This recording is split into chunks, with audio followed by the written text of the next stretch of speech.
اعوذ باللہ من الشیطان الرجیم بسم اللہ الرحمن الرحیم۔ بہت پیارے مسلمان بھائی اور بہنوں، السلام علیکم ورحمۃ اللہ وبرکاتہ۔ میں غلام مصطفیٰ پیام اسلام کے پلیٹ فارم سے آپ سے مخاطب ہوں۔ ہم مسلمان ہیں الحمدللہ۔ مذہب اسلام یا دین، اس کا مطلب کہ اللہ اور اللہ کے رسول کے حکم کے تابع ہم اپنی زندگی کو گزاریں۔ دین نام ہی اس چیز کا ہے کہ اللہ کا حکم اور نبی اکرم صلی اللہ علیہ وسلم کا فرمان، اس کے مطابق اپنی زندگی کو گزاریں، اور ہم اللہ اور اللہ کے رسول کی بات کو دل و جان سے قبول کریں، اس پہ اعتماد کریں، یقین کریں، توکل کریں، تبھی ہم مسلمان کہلوانے کے حقدار ہیں۔ نعرے ہمارے بہت ہیں، ہم نبی پہ جان مارنے کے لیے تیار ہیں، قربان ہونے کے لیے تیار ہیں، عزت و ناموس پہ مر مٹنے کے لیے تیار ہیں،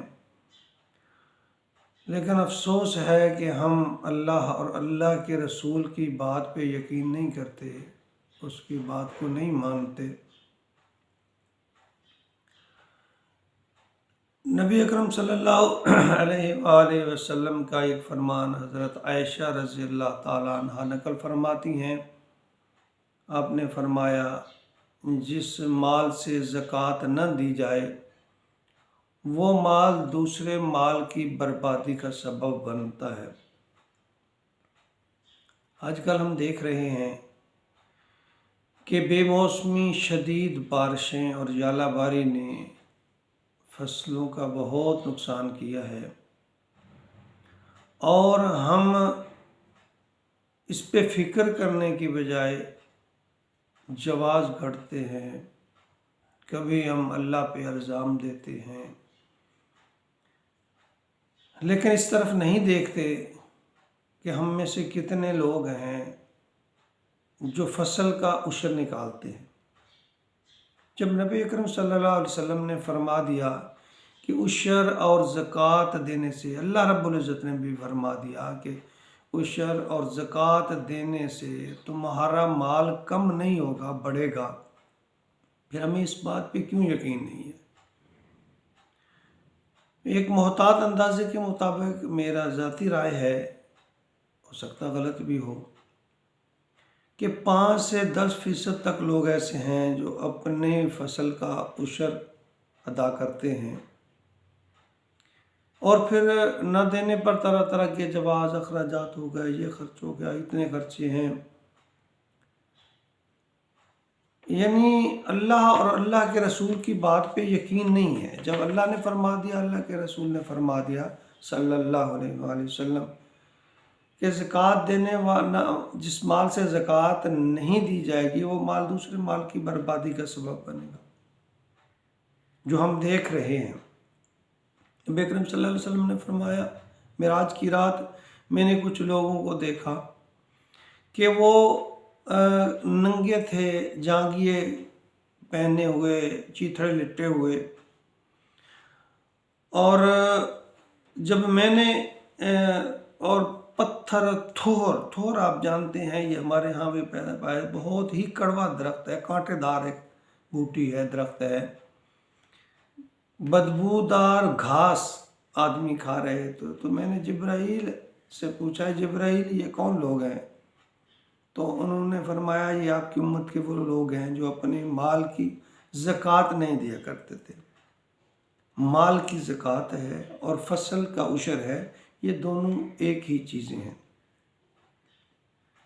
حضرت عبداللہ بن مسعود رضی اللہ تعالی عنہ سے روایت ہے کہ رسول اللہ صلی اللہ علیہ وآلہ وسلم نے فرمایا کہ زکوٰۃ نہ دینے والا شخص قیامت کے دن اللہ رب العزت اس کے گلے میں ایک گنجا سانپ ڈال دیں گے جو بار بار اسے ڈسے گا اور انسان کی دونوں باچھیں پکڑ کر یعنی یوں پکڑ کے کہے گا میں تیرا مال ہوں، میں تیرا مال ہوں۔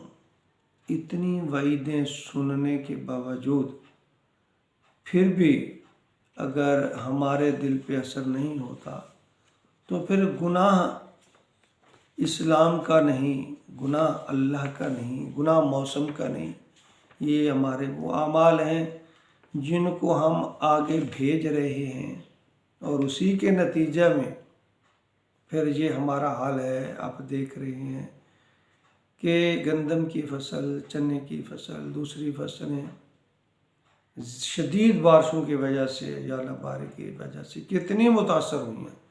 اگر یہ اللہ رب العزت ساری لے جائے تو پھر کیا کریں گے ہم؟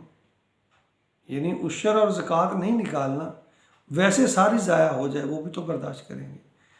تو میرا تو یقین ہے کہ اگر ہم لوگ عشر اور زکوٰۃ نکالنا شروع کر دیں تو اللہ رب العزت ہمارے مال کی حفاظت فرمائیں گے۔ اور اللہ تو فرماتے ہیں کہ اللہ کو کیا پڑی ہے کہ وہ اپنے بندوں کو سزا دے، اپنے بندوں پر عذاب نازل کرے۔ یہ تو ان کے اعمال ہیں کہ جس کی وجہ سے اسے بھگتنا پڑتا ہے، اور بہت قصور تو اللہ تعالیٰ ویسے ہی معاف فرما دیتے ہیں۔ میرے مسلمان بھائیوں اور بہنوں عزیزوں، اس طرف سوچیں کہ اللہ کی ناراضگی ہمارے اس بدعملی کی وجہ سے، نافرمانی کی وجہ سے جو ہم کر رہے ہیں، یہ اسی کا نتیجہ ہے۔ خدا کے لیے اپنے مال سے زکوٰۃ اور اپنے فصلوں سے عشر نکالیے، اور پھر یہ غریبوں کا حصہ ہے، غریبوں کا حق ہے۔ جب ہم غریبوں کا حق مارتے ہیں تو اللہ ہمارا حق مارتا ہے۔ تو ہمیں دین سکھاتا یہی ہے، ہمدردی، غریبوں کے ساتھ ان کے اچھا سلوک کرنا، ان کی مدد کرنا، دین تو ہمارا یہی سکھاتا ہے۔ خدا کے لیے اپنے فصلوں میں سے عشر ضرور نکالیے، اس طرح اللہ تعالیٰ کی رحمتیں برسیں گی۔ اللہ تعالیٰ میں عمل کی توفیق عطا فرمائے۔